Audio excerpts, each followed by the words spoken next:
DoorDash girl's trial is set for October 26th, but we've got a little update from Atozy. Let's check it out. The TikTok DoorDash girl filmed a naked man passed out inside his own home and then posted it for nearly 30 million people to see, and then claimed that she was the victim. So, naturally, Of course, they always do. she got hit with 2 felony charges, and after months of failed plea negotiations, she has decided to fight this thing in front of a jury. This is related.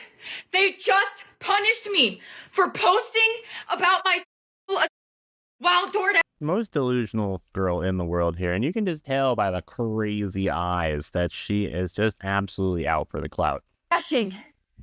They just fired me, and the police are doing nothing. Makes me laugh I every lost time. my job, and that was my only way to make money to pay my bills. Now, if you watched my last video on this case, you would know that we've been waiting forever for something to actually happen in this case. I literally flew to Oswego, New York to watch Olivia Henderson appear in court, only to just, get there, see everyone. I saw her there, and then everything got postponed. Or, well, it wasn't technically postponed because it got moved up to county court. So essentially, I just had to pack up my bags, go home, and waited. Then she got indicted months later. And now, after even more months of court dates and motions, and I guess trying to work things out behind the scenes, we finally know what's going on because Olivia Henderson is preparing to go to trial.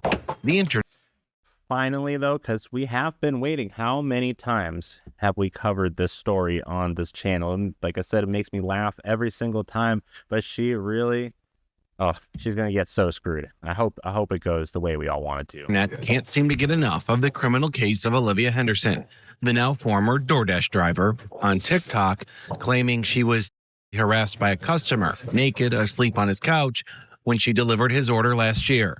But then police charged her because she recorded him and posted the video. So she had The craziest part of this whole thing, though, was all of the people who were jumping on to defend her when she obviously broke laws and did this on purpose. It's just crazy, the mindsets that some people in the world have, where they really will listen to a accusation like that and not see right through it.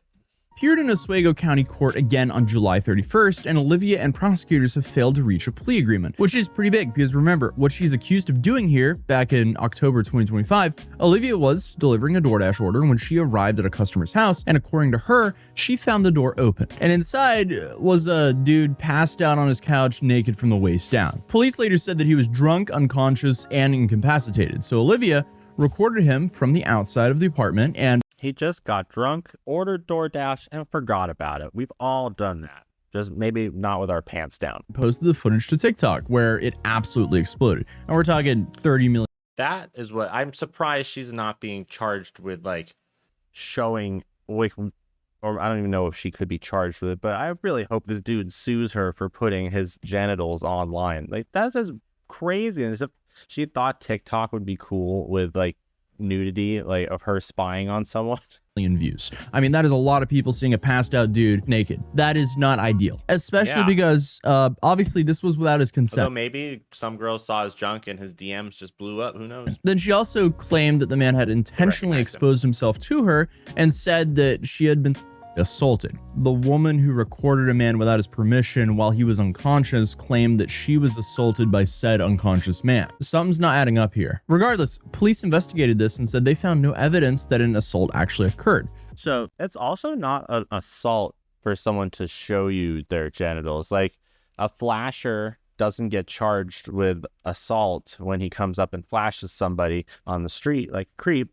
They usually just get put on the sex offender registry and they get in trouble for that. Same with like men like urinating on the street. It's not assault if you happen to walk by and a dude really had to pee and he's on the side of the road taking a pee. Like, he's not assaulting you. Yes, he shouldn't be having his junk out, but it's not assault just to have it out. They said there was no makes physical no sense. contact, and their investigation concluded that the man had been unconscious on his couch because of alcohol. And last time I checked, it's not illegal to pass out drunk on your own sofa. It is very unfortunate that the dude managed to leave his door open, though. Regardless, though, Right. the man wasn't real charged. drunk. Olivia was. And she's now facing 2 felony charges: second-degree unlawful surveillance and first-degree dissemination of an unlawful surveillance image. So this is the act of filming him and then the act of posting these videos on TikTok. But here's where this update gets really interesting, because for months, I mean, one of my biggest questions was, how do you defend this? Because, you know, she filmed it and she posted it. That's what she's being charged for. Well, one thing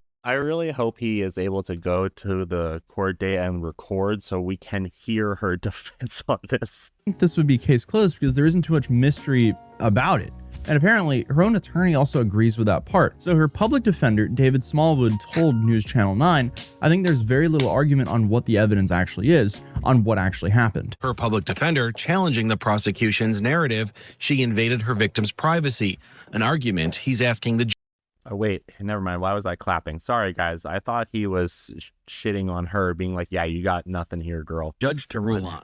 Well, it is reasonable to expect for most people that you have privacy. If you do something to not have privacy, then you no longer have a reasonable expectation of privacy. Emphasizing it was the customer who left the solid door Piece of that open with bullshit. just the glass door as the barrier to his home. And that seems to be the argument they're preparing to take into court. They're not really fighting over whether Olivia filmed and posted the man. They're fighting over whether doing that actually meets the legal requirement of, you know, these felony charges. And I guess a huge part of this argument comes down to two questions. First, how much privacy can you legally expect from inside your home when your front door is open? And number two, was this man's front door even open in the first place? Because Olivia's attorney is now leaning hard into that first question. Smallwood says the homeowner's door was left wide open, exposing him to the public. Basically, the defense appears to be arguing, yes, this man was inside his own home, but the door was wide open, so anyone could see him from the street. So essentially, I mean, it's still just the whole thing of like, it's not assault. Like,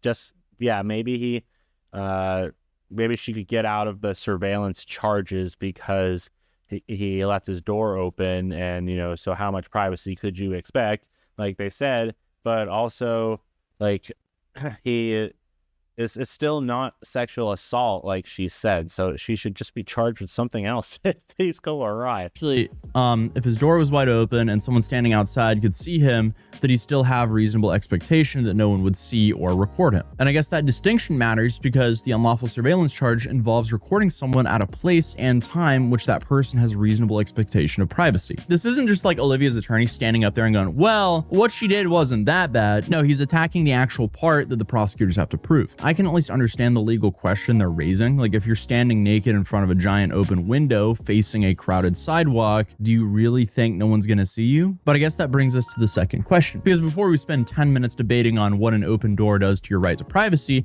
I would like to know whether this door was actually open or not. Because Olivia is saying it wasn't. We had early reports saying that it was like open, but not fully open, and that she pushed it open. But the big problem with that is we haven't seen any proof that that was the case.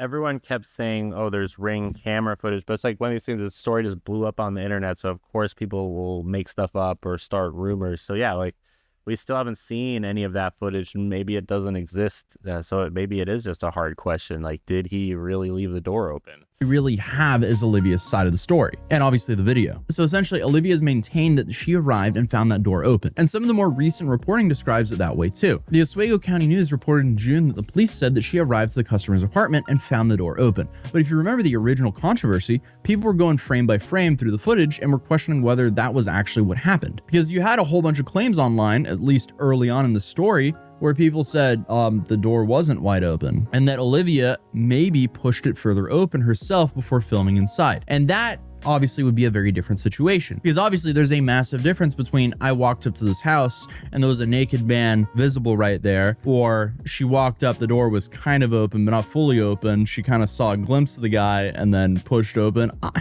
I don't know. There was also some early reporting alleging there was Ring camera footage from a neighbor. So again, this will be really interesting to see if that's true or not. And right now, based on the reporting we have, I don't think we should pretend that the question has been completely settled. What we do know is that police said Olivia recorded the man from outside the apartment. We know Olivia says the front door was open. And now we also know that her attorney is arguing that the door was wide open and that this man gave up some reasonable expectation of privacy. But whether the evidence actually backs that up, I guess we'll see that in court. Because obviously, if the entire defense leans on the dude's door being wide open, hopefully nothing comes out that disproves that. But regardless, despite all of that, all the headlines are now saying Olivia Henderson is officially going to trial. And there will be one big hurdle before we actually get there, because her attorney is trying to get these charges thrown out. Smallwood has asked the judge to review the grand jury record and determine whether prosecutors gave enough evidence to actually support an indictment. And remember, this If they do throw it out, though, could he come after her for something else, possibly? I mean, like defamation, because she posted his junk online. Granted, nobody knows who the guy is, but maybe some people recognize him. Who knows? grand jury is the reason Olivia ended up in the county court in the first place. So back in May, prosecutors presented their evidence privately to a grand jury, and the grand jury voted to indict Olivia on both felony charges. And no, that doesn't mean they found her guilty. It means the prosecutors have cleared the hurdle necessary to move forward with the case. But now, Olivia's defense is challenging that indictment. And based on Smallwood's comments, we have a much better idea of why. He isn't really disputing the basic sequence of events. Again, he basically just said there's really no arguing what the evidence is, which is also kind of a wild sentence to hear from a defense attorney in a case like this, because, you know, that's been the point from the beginning. Like, at the end of the day here, we're not trying to figure out who held the camera and who posted these videos. Even Olivia herself has publicly talked about posting it and why she believes she was justified in doing so. So the legal fight is over whether those actions actually satisfies the crimes prosecutors were charging her with, and if the judge agrees with the defense that they don't. So who knows? I mean, the charges could actually be dismissed at Olivia's next court date on September 9th. So technically, there is still a path that she might not get a trial at all. But if that challenge fails, we're going to court. Because the other huge update from this hearing is that Olivia and the prosecutors have failed to reach a plea agreement. And this is interesting to me because in my last video, I said a plea deal seemed like the most likely way this would all end. Apparently not, though. At least, well, that's because she's like, what, like 23? She's probably stubborn as hell. She thinks, she's convinced she can just get it dropped and win or whatever. And really, like, not taking a plea deal is always the worst decision that any criminal makes. Of course, they land life in prison for something they could have got like 20 years for. not so far. I mean, we don't know exactly what was offered during these negotiations, what Olivia would want to accept or not, or which side refused to budge. So I'm not going to sit here and pretend I know what's going on, but I am surprised a plea deal didn't happen. And the trial can happen as early as October if all of this goes through. Although there is actually another unrelated trial affecting the court's schedule. So if that gets in the way, the trial would actually happen in January, which I think I was in Oswego in January of 2020 of this year. So if we actually don't go to trial, It's been a whole year since he did that trip, and we've been following this story longer than that. Time freaking flies. for a full year after the first time I appeared, that would be crazy. Regardless, it was very cold there in January, I can confirm. This would definitely be a very interesting case to be a juror on, though. Like, imagine the shock, not hearing about any of this, and you find out some woman did this on TikTok, and you're sitting here like, there's no way this is real, but it is. This is definitely a top 10 jury duty trial. The one that takes the cake is absolutely the TikTok psychic one, though. I mean, that must have been a full-on trip for everyone who was a juror on that case. But regardless, this is just a horror story of how some dude passed out drunk in his apartment and woke up the next morning with 30 million people having seen his junk. That's not ideal. But there is also another part of this that I don't want to get lost in the legal arguments. Like, even if Olivia could see this man from where she was standing, seeing someone and recording their naked body, that's two different things. And recording it and then posting it for nearly 30 million people online to watch, that's a whole nother step as well. And that's ultimately what the prosecutors are accusing her of doing. I don't get how her post stayed up for that long. Like, on TikTok, I posted a video of me doing a donut in a parking lot in my car and immediately was flagged for their community guidelines. Every time I post anything on TikTok that's would violate community guidelines or whatever, I immediately get flagged for it. In fact, and so I don't understand how it stayed up long enough with actual nudity in it for 30 million people to see. That is insane.